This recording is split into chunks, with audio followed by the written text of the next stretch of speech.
Professor Frida Briggs is a widely published author and expert in the area of child protection. Now based in Australia, she's committed her life to fighting to defend those who cannot protect themselves. We spoke with her about the challenges children face.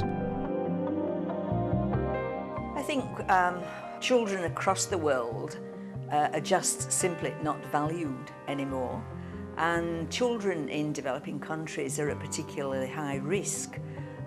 Large families, impoverishment, and of course governments that are not spending money on children.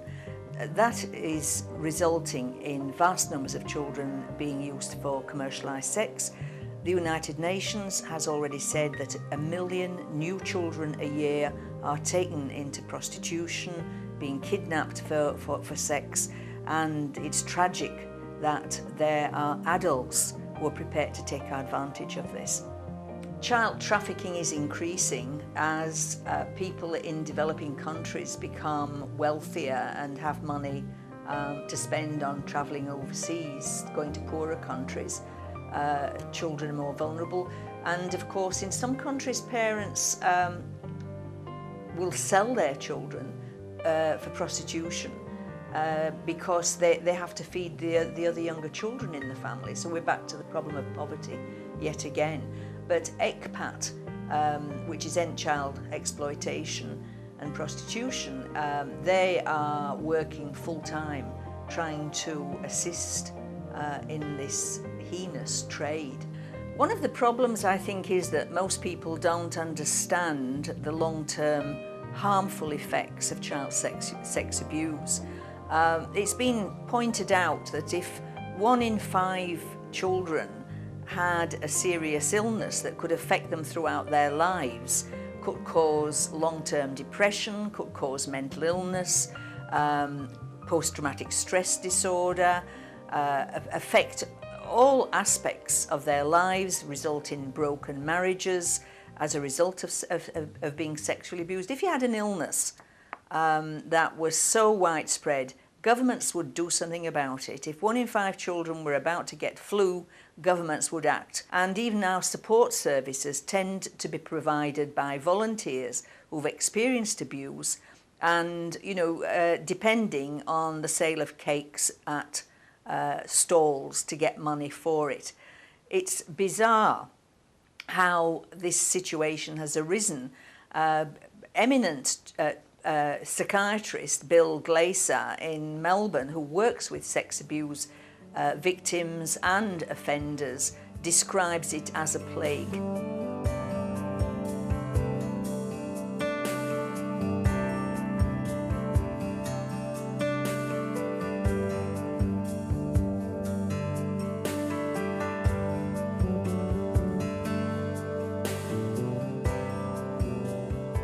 Thanks to the media that child sex abuse came to the forefront.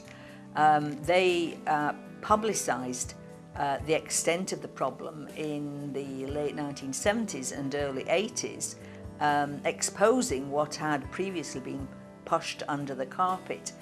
And certainly the media can play a very important role in education, for example, but media also has to take more responsibility because certainly children now are exposed more to commercialised sex than they've ever been.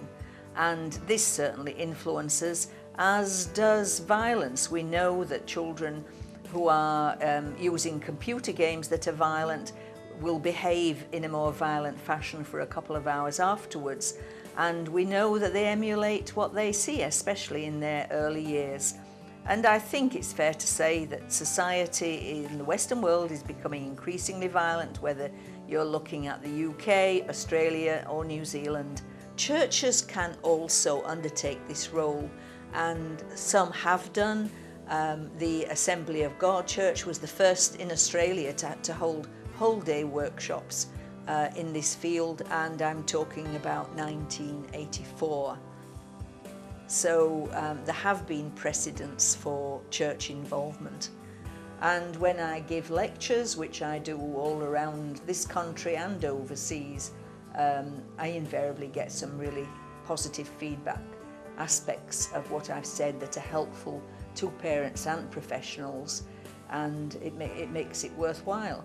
But at the same time, anybody who works in this area gets some pretty nasty experiences. From time to time one thinks, why do I do this, especially at my age? And then maybe I should give it up, but as soon as I think that, the phone rings and somebody needs help, and off I go again. And I get extremely angry by the way that children are treated, and feel that I've got to keep on trying to make the world a safer place for children.